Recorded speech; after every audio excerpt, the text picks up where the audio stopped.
All right, good afternoon, everyone. We're continuing learning the Chumash, the book of Deuteronomy here.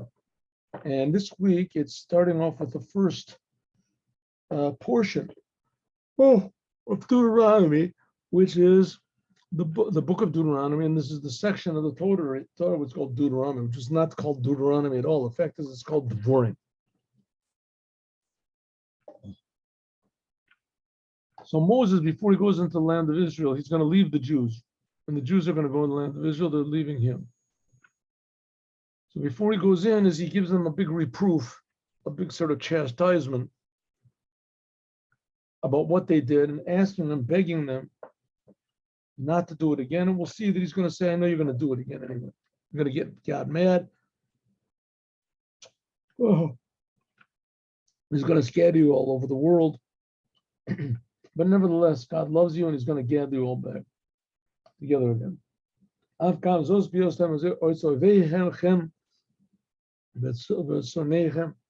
Even though you're going to be in the land of your enemies and your etc., nevertheless, don't worry about it, says God. I'll gather you all together. But the fact is that the Jews are very, very, how you say, they're hard to deal with. These people are very hard to deal with. And they're big, how do you say, they make trouble for God, and God creates them, and God loves them. So, okay, we have these two opposites. Oh, very constantly, but that's what God wants. You understand? God put us in a situation where it's very easy to just do what we want and just deny there's a creator. That was a bad move. Here we go.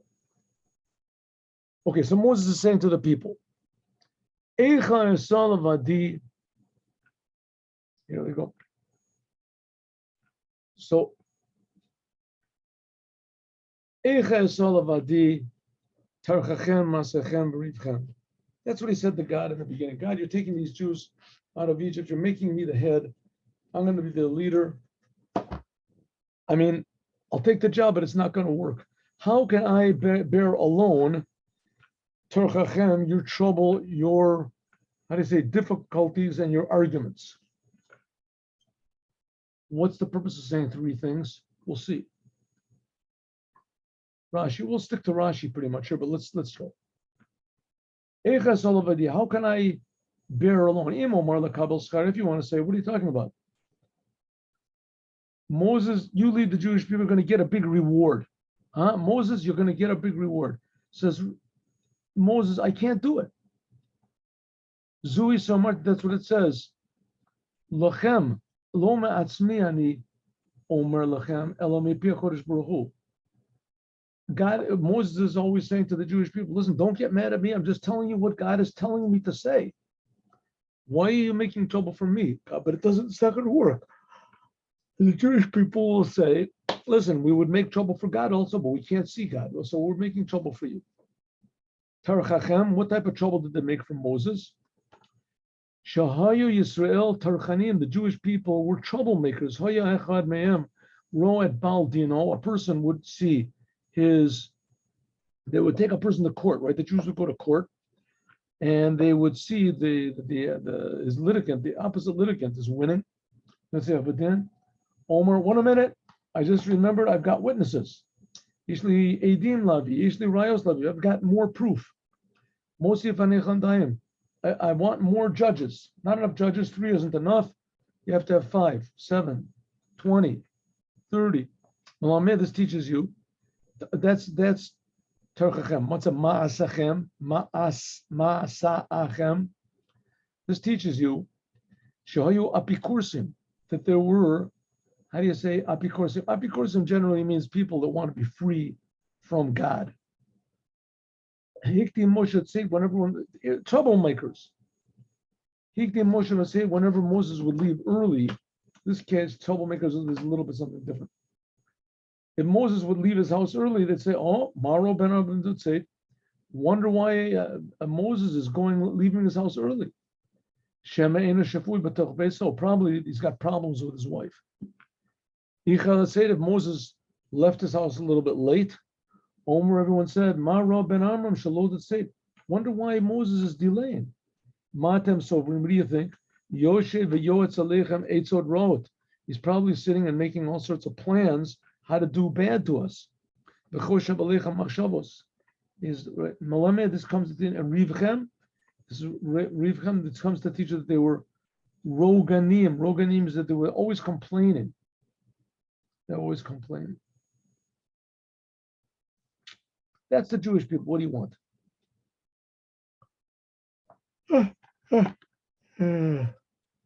Whoa.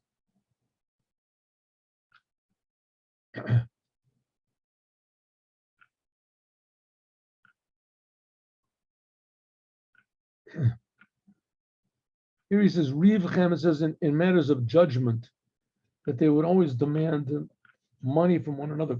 There's this famous saying, friends, I don't know if it's a joke or if it's true. I mean, it's obviously it's true.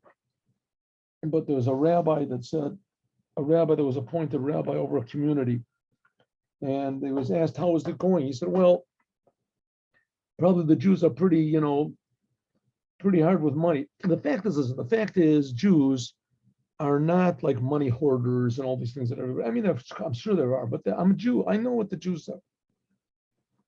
And the Jews, they're not really stingy people. They give charity, tremendous amounts of charity. And the Jewish people, they're not, crooked and liars and things like that. I live among the Jews. I know where they are. But on the other hand, Jews do not like to be in any way, defeated. Oh, especially with money.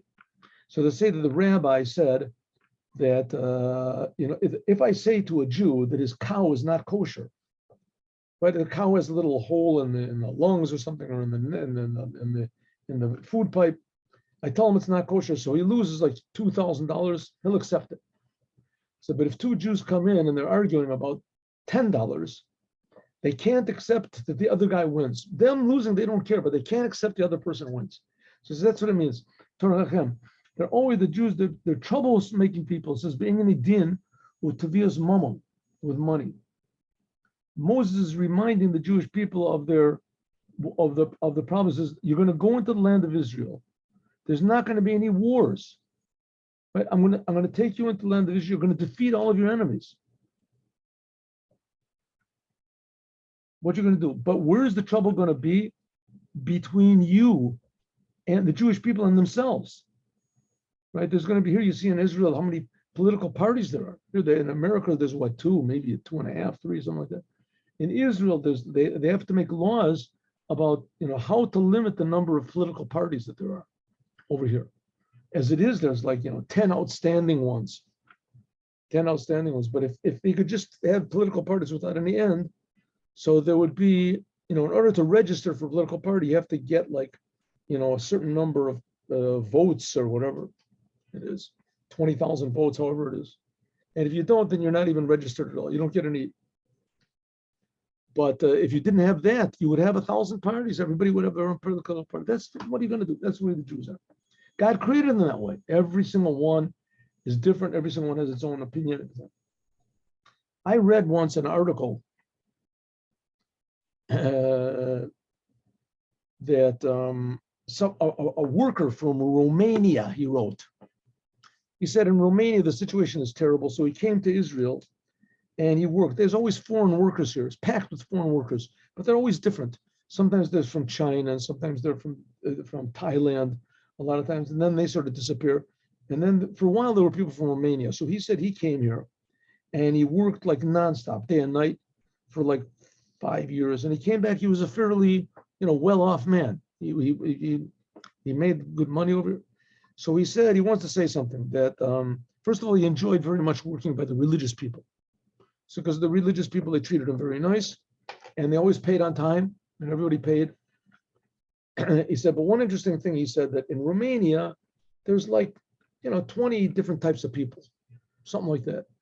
Then everybody sort of fits into that character, their category. There's working men, and there's, blue collar men. And so they fit in. He says, but in Israel, he said there's like hundreds of different types of people.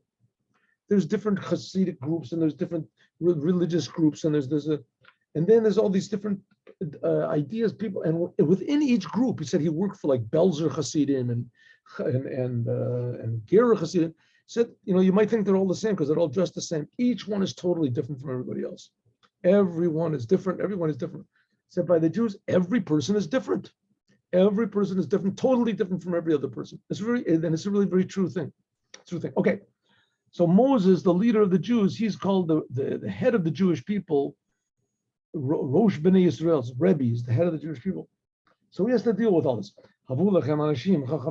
So God said to Moses, Moses said, I can't take it. There's too many different opinions. The people are making a lot of trouble. So God said, okay, you know what? You can't judge all these people. You're doing the shibtechem. Bring people that are wise, understanding, and known to the tribes, and I'll make them the heads. I'll make them the heads. Rashi, here's a good Rashi. Listen, Havu lechem. Ezminu atzmechem ledavar. They should offer themselves up. Anashim. Anashim. What do you mean, anashim? You think women can't be judges? Ma Talmud Loma. What does it say? Anashim. Tzadikim. Not that women cannot be judges; they're not fit to be judges. That's just a law in the Torah that women cannot be judges. Chachamim, even though there were women that were, they can be advisors. There was Devorah, of course, Sora, Rivka, Rachel. Chachamim, what does it mean? Chachamim means ksufim, that they desire the truth. Nevonim understand, the people that understand. Zomevinim, that they can understand one thing within another thing. In other words, they don't take things at face value. That's what Arius, maybe it's Aristotle, I don't know. He asked Rabbi Yossi, Ma ben chachamim v'navonim. What's the difference between a person who's a chacham, he's wise, v'navon, and a person that's understanding? A chacham is a person, he's like a rich businessman. Kishemeviim lo dinarim, when you bring him money, or what is it, a money changer. A money changer. If you bring him money, so he sees the money and he knows what to do. He can decide how much it's worth, how much profit he can make. But if you don't bring him any money, then he sits and he does nothing. A person that's a chacham. A navon is a person he's a money changer, but he's a businessman. He's a business. When you bring him money, so he sees. But you don't bring him any money, so he goes out and he looks and he brings on his own. That's what you're doing the shibtechem. These are people that knows everybody. The people that know everyone. What does it mean? If people come wrapped up in their talit, in other words, they have their shawl over their head. As I don't know who he is, Moses says, I don't know 600,000 people. I don't know everybody. I don't know who he is. I don't know what tribe he comes from. If he's a good person, if he's proper, he's a liar. But you will pick people that they're the heads of the tribes and they know who everybody is. Shatem gedolim latam. You people that you grew up with them, so you know who they are. So in other words, God is saying to Moses, you don't have to do it all alone. You can pick judges and they'll judge. Right? So it says, Asimem, God says, I will put them on your heads. Asimem, Roshim, Umuchodim, Roshechem, they will be heads over you. Shatiya Nosim, Kavod, they will Noagim, you should give them a lot of honor, and they will be the leaders of the people. And it was Moses, you'll be the big leader over everybody, but these people, they'll be the leaders and the judges. Here's an interesting thing. It says, V'asimim baroshechem, I will put them on your heads over you. In other words, I will make them, I will point them to be your heads, these wise men. But the word asimim is written without a yud. So it seems it could be ashimam. Ashimam means their sin. Asham is a sin. To tell you that Ashmotayim shel Yisrael, that the sins of the Jewish people, Taluim baroshei dayanim, they are on the heads. The sins of the Jews are not punishable. The Jews don't get punished. The Jews who gets punished? The leaders of the Jews get punished. Shayelhem lemechos, that they should have, I say, deterred the people and pointed them in the proper direction. So if the Jews do sins, the ones that get blamed are the leaders of the Jews.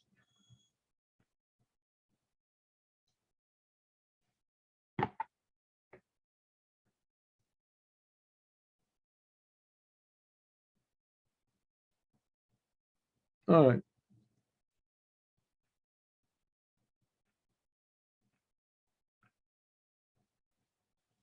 Vatanu oti, and you answered me, you agreed with me, and you said, Tova Davar, it's a good thing, Asher Dibarta Lasot, that you agreed. And I said, that's a good idea. Says Rashi, I didn't like that. I said I didn't like it. Mimina alil mod, you should have said Hayalachem lashiv. Moses said, I don't like that you agreed with me. You should have said to me, Moses, we don't agree. Why are you appointing people to rule over us? Who is it better to learn from you or from your pupils? Wouldn't it be better from you? But I knew what you were thinking. You said now you're going to appoint a lot of judges, and maybe some of them will recognize it, some of them not. The ones who, if these judges that we're standing in front of recognize us, then I'll go to another court, right? I'll go to another court, or I know these people, maybe I can bribe them.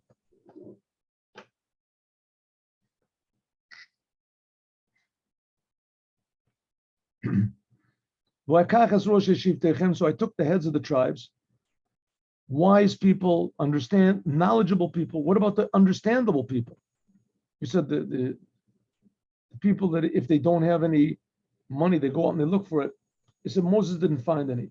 I'll put them to the heads over you, heads of thousands, heads of hundreds, heads of 50, heads of 10, and also policemen to enforce what they say.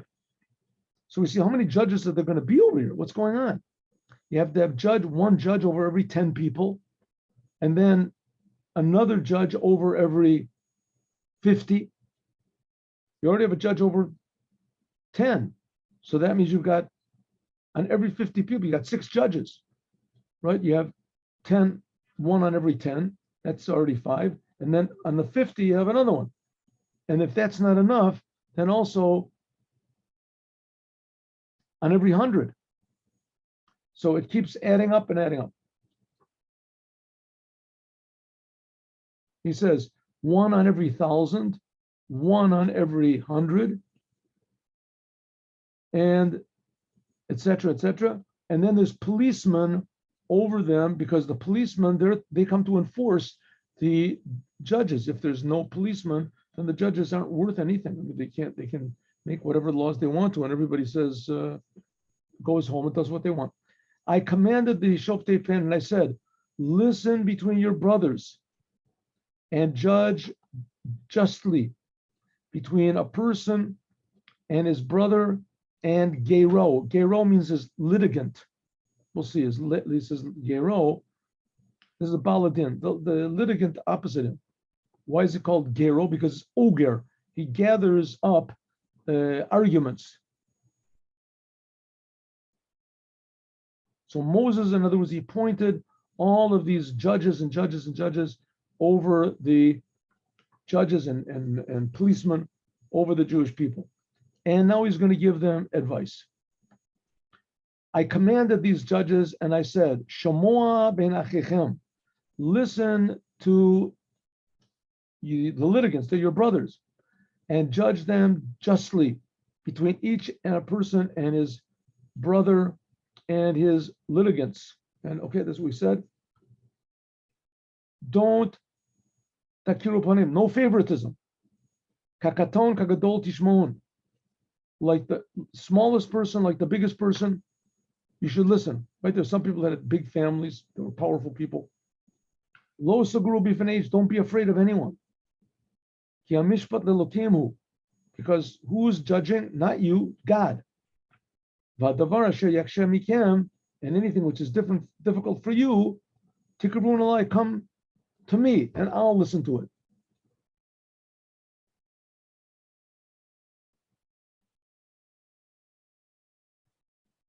Here he says, what does it mean? Like small, like big? He says, not necessarily about the people, money. If you have a case that's dealing with $1 million, don't give it any more attention. That you should give it a lot of attention. And if it's only for $1, you should give it the same attention. That should be dear to you, the din of $1, the same thing as $100.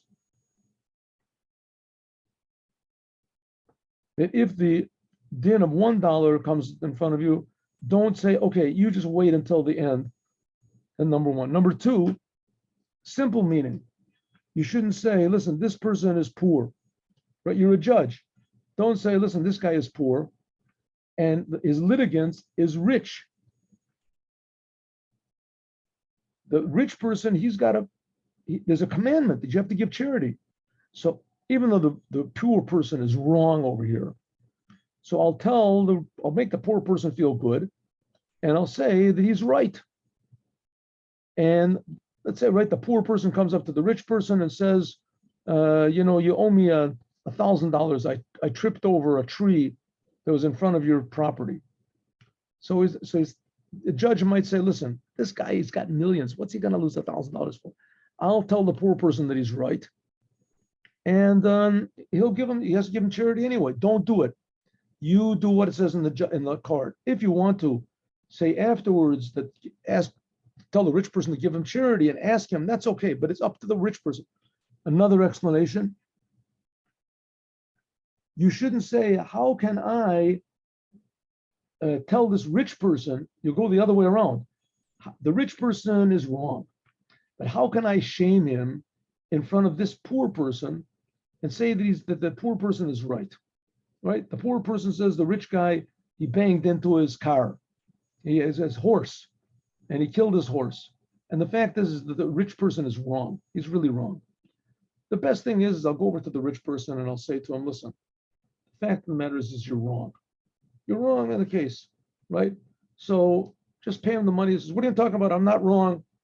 See, a person could say to himself, listen, how can I stand up in public and tell this guy that he's wrong, right? And say that he's wrong. It's a big shame. He says, that's too bad. I'll tell him now that he's innocent. And then when they go outside, I'll say to him, listen, the fact of the matter is you were guilty.